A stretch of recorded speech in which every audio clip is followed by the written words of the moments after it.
होली का क्रम 13 तारीख को शायद होली जलेगी, 14 तारीख को गुरंडी रहती है, होली खिलाते होली जलेगी। के विराम पर जो नारियल का गोला बांधकर पूर्ण आहुति में समर्पित करा जाता है, उस गोले के जल जाने के बाद जो राख तैयार होती है, उसका कालापन जो तैयार होता है, उसको उठाकर ले आए और कपड़े में उसको छान कर राख तैयार कर कर 3-4 बार छानने के बाद उस भस्म को जो होली महादेव की होली के दिन रात के समय 12 बजे से 1 बजे के बीच में शिव जी को समर्पित कर देता है और उस भस्म को उठाकर उसमें घी मिलाकर मस्तक पर तिलक लगाकर चले जाता है। वो जिंदगी में कभी हार नहीं सकता, विजय ही पाकर आता है, उसकी कभी हार नहीं हो सकता।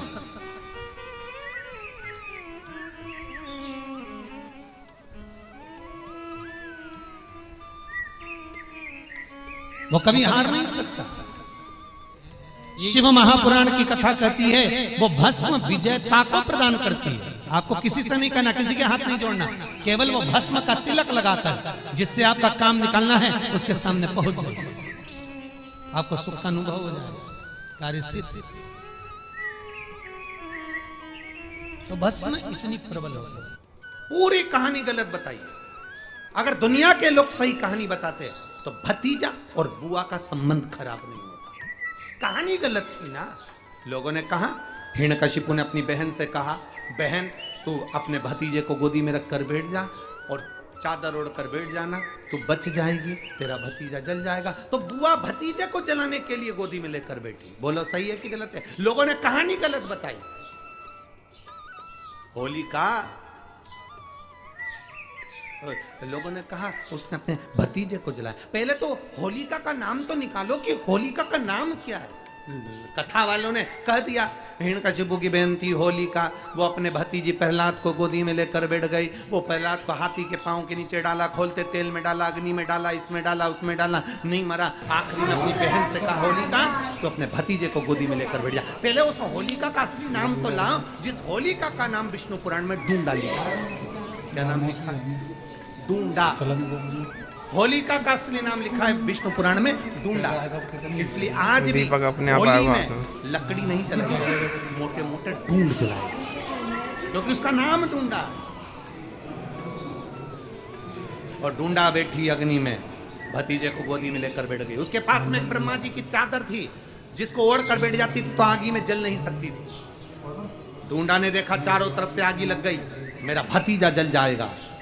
तो मंदिर में वीडियो बनवा रहे हैं, पूजा करने आता है, वीडियो बनवाने आता है। होती है जो दुआ देती है, बुआ कभी बद्दुआ नहीं देती। और ढूंढा ने अपनी चादर को उतारा, आगी चारों तरफ से लग गई। बुआ को लगा मेरा भतीजा जल जाएगा, तो अपनी चादर उतार कर अपने भतीजे पे डाल दी और बुआ खुद जल गई, पर अपने भतीजे को नहीं जलने दिया। ये कथा है, पर लोगों ने उसको पूरी पलट दिया, पूरा बना चलिए 2 मिनट की 3 मिनट की। बुआ कब जलाई अपने भतीजे को? आप में से इतनी सारी बुआ बैठी हैं, कभी अपने भतीजे को अपशब्द कहा? कभी अपने भतीजे को श्राप दिया? कभी अपने भतीजे को बद्दुआ दी? नहीं। जब भी बोलती हो मेरा भतीजा खूब फले फूले, भगवान कृपा करे मेरे भाई जैसा नाम कमाए, मेरा भैया कितना नाम कमाता वैसा मेरा भतीजा नाम कमाए, तो भतीजे को चाहिए जब बुआ घर में आए तो अपने मम्मी पापा से कहना, पापा मम्मी 2 साड़ी देना, क्योंकि अब मेरी नौकरी लग गई है, मैं कमाने लगा हूँ, मैं कमा रहा हूँ, इसलिए मम्मी एक काम करना, 1 साड़ी पापा देंगे अपनी बहन को और 1 मैं दूंगा अपनी बुआ को। तो मम्मी कहेगी तू अपनी बहन को देना, बुआ को क्यों दे रहा है? तो कह देना अगर आज मैं दूंगा तो उसके भी भतीजे उसको देंगे। ये हमारे यहां क्रम चालू होना चाहिए। पर करे क्या? 4 भाई 1 साड़ी बहन को जब देते हैं पैक करके, पूरी पैकिंग,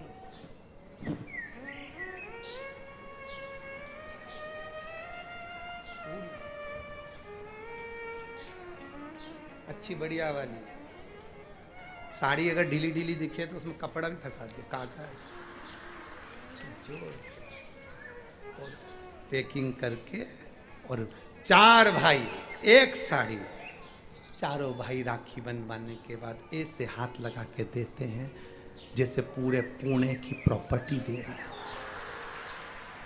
पूरे पुणे की। अब किसी ने पूछा कि क्यों रे चारों भाइयों ने मिलके एक साड़ी दी? अभी हम एक ही तो घर में रहते हैं, सब एक हैं। तो एक काम करा करो, एक थाली खाने की लगाओ, एक भाई खाना खाए, बाकी के सब टच करके बैठ जाओ। एक ही जगह तो रह रहे हो, एक ही थाली में काम। तुम्हारे टच करने से 4 भाई का एक साड़ी में हिस्सा हो गया, तो तुम्हारा समोसा तुम खाओ, बाकी के 3 भाई टच करके बैठे। पेट नहीं भरा। अपने को क्या करना, अपन तो अपनी साड़ी ओढ़ो दादा, करो क्या उस चित्त क्या, विचार करिए जरा, या भरोसा अपने भतीजा कहे नहीं देव, बहन बेटी को देने से कभी घटता नहीं, कभी नहीं घटेगा, जिंदगी भर नहीं घटेगा। क्या घट रहा है? शिव को दिया कभी नहीं घटता, संत को दिया कभी नहीं घटता, और बहन बेटी को दिया, गौ माता को दिया, कभी नहीं घटता, कभी नहीं घटता। होली का क्रम 13 तारीख को शायद होली जलेगी, 14 तारीख को गुरंडी रहती है, होली खिलाती है। पिछले वर्ष थोड़ा सा होली का क्रम रहा, तो अब की बार सब जगह की होली में ना जाते हुए केवल एक होली, वो भी सीहोर की, वो 15 तारीख को महादेव की होली, मार्च को महादेव की होली। अपने शिवालयों में शंकर जी शिव मंदिर के अंदर चंदन का जल 1 लोटा अवश्य चढ़ाएं, महादेव की होली अवश्य मनाएं। होली आ रही है, लगी नहीं रिया की होली जैसा है। दिवाली आती है तो लगता ही नहीं कि दिवाली जैसा है, राखी आती तो लगता ही नहीं राखी जैसा है। सारे त्योहार फीके हो गए गुरुजी। हमने कहा त्योहार फीके नहीं हुए, त्योहार का कलर फीका नहीं हुआ, त्योहार का रंग फीका नहीं हुआ है, बस त्योहार वही है, गुलाल वही है, मिठाई वही है, गुजिया पपड़िया वही है, खुरमे चकरी वही है, पपड़िया वही है, गुजिया वही है, इंसान वही है।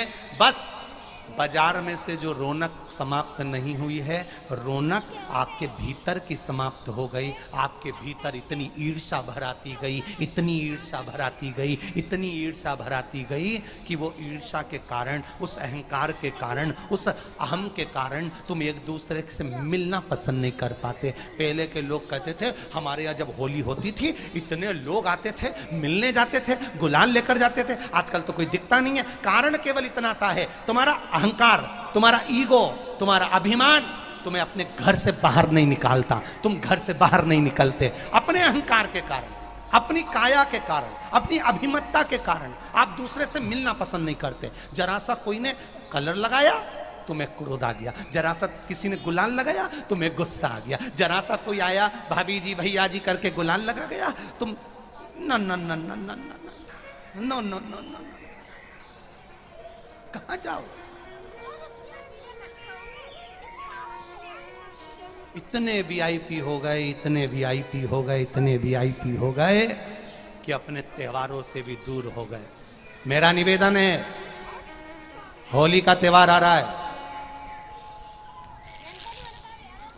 उस फागुन के त्योहार में मेरा देवाधिदेव महादेव माता पार्वती के साथ होली खेलता है, मेरा कृष्ण कन्हैया राधा रानी के साथ होली खेलता है।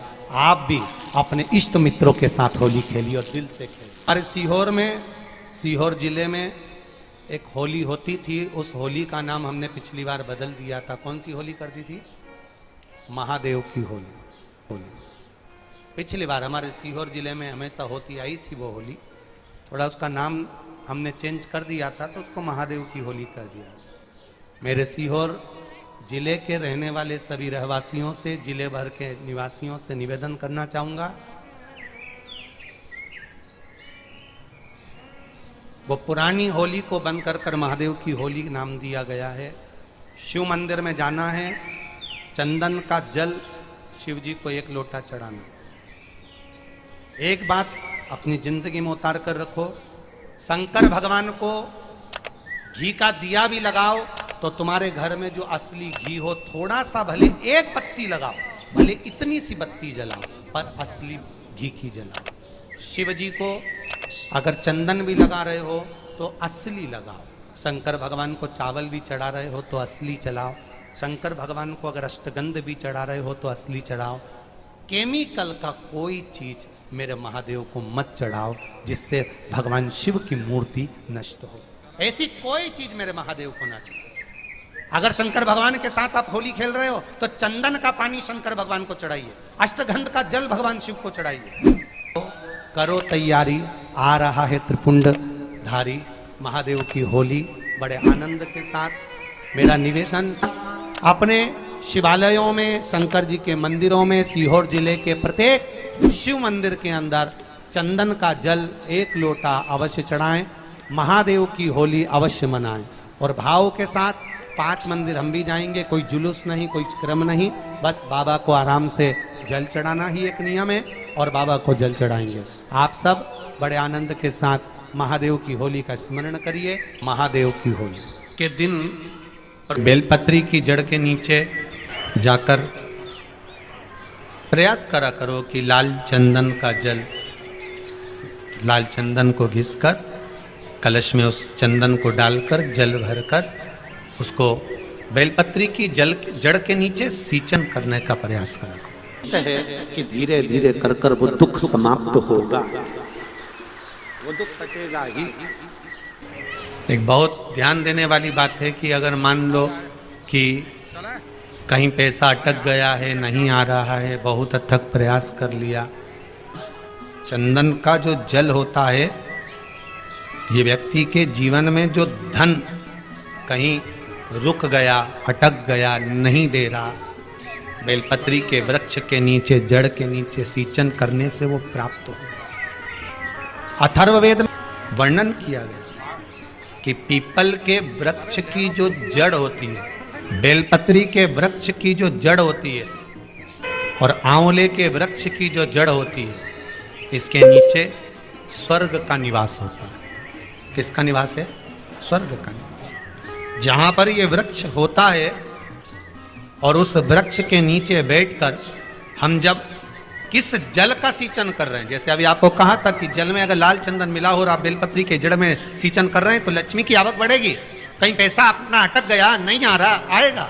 पीपल की जड़ में इत्र का जल, पीपल की जो जड़ होती है उसमें इत्र का पानी, थोड़ा सा जल, उसमें थोड़ा सा इत्र का भाग हो महाराज, और आप भगवान पीपल देव, पिपलेश्वर महादेव का स्मरण कर कर पीपल की जड़ में अगर जल चढ़ा रहे हैं और मान लो शरीर में कोई कष्ट हो गया है, शरीर में कोई रोग हो गया है, कोई मालूम पड़े ये हाथ 4 दिन से दुख रहा है या 4 दिन से ये नस दब गई है या ये कमर दब रही है, तो आप 2-4 दिन कर देखो। कलश के अंदर जल, जल में इत्र का थोड़ा सा भाग, पीपल की जड़ के नीचे आप उसका सींचन करिए पिपलेश्वर महादेव के नाम से।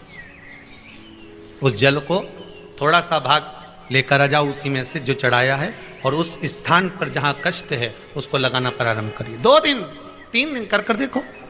प्रैक्टिकल करने में क्या जाता है? सीवर वाला महाराज झूठ बोल रहा हो तो कभी कभी अगर ऐसा लगे जीवन में कि दुख बहुत ज़्यादा आ गया है, बहुत तकलीफ आ गई है, तो लाल चंदन को घिसकर उस लाल चंदन का लेपन भगवान शंकर पर कर कर फिर पानी चढ़ाओ। अगर कोई संकट भारी है और निकट रहा, जैसे किसी नारी का गर्भ नहीं ठहर रहा, 15 साल हो गए, 20 साल हो गए, 25 साल, जैसे इसने लिखा एक माता ने कि 18 साल की बेटी हो गई थी पर संतान में पुत्र नहीं, तो उसने भाव से कथा सुनी। ऐसे आपके भीतर अगर 20 साल हो गए, 25 साल हो गए, 30 साल हो गए, संतान का सुख ही नहीं है, लाल चंदन का लेपन बाबा भोलेनाथ पर करना प्रारंभ करो। पीठिका पर लाल चंदन का लेपन करना प्रारंभ करो। लाल चंदन से बाबा का श्रृंगार करना प्रारंभ करो। एक बेलपत्री पर लाल चंदन, दोनों पत्ती नीचे वाली, जो नीचे की नीचे की जो 2 पत्ती होती है इस पे लाल चंदन और बीच वाली पत्ती पर पीला चंदन लगाकर बाबा के शिवलिंग को समर्पित करिए, बाबा से प्रार्थना करिए, रोज प्रार्थना करो। परंतु एक बात का स्मरण रहे, 25 साल हो गए, 20 साल हो गए, 30 साल हो गए, संतान नहीं, तो पहले जल से अभिषेक कराना, अभिषेक कराकर उस जल का आचमन करने के बाद हाथ को खासा करना, धोना, उसके बाद में फिर वापिस बाबा का स्नान कराओ, फिर चंदन का लेपन कराओ, फिर 1 लोटा जल चढ़ाकर बाबा का स्नान कराओ। बाबा का बड़ा सुंदर भाव से लाल चंदन से जो अभिषेक करता है, बाबा को लेपन कर कर फिर जल चढ़ समर्पित करता है, निश्चित है उसकी गोदी मेरा देव अधिदेव महादेव जरूर भरता है, ये निश्चितता है।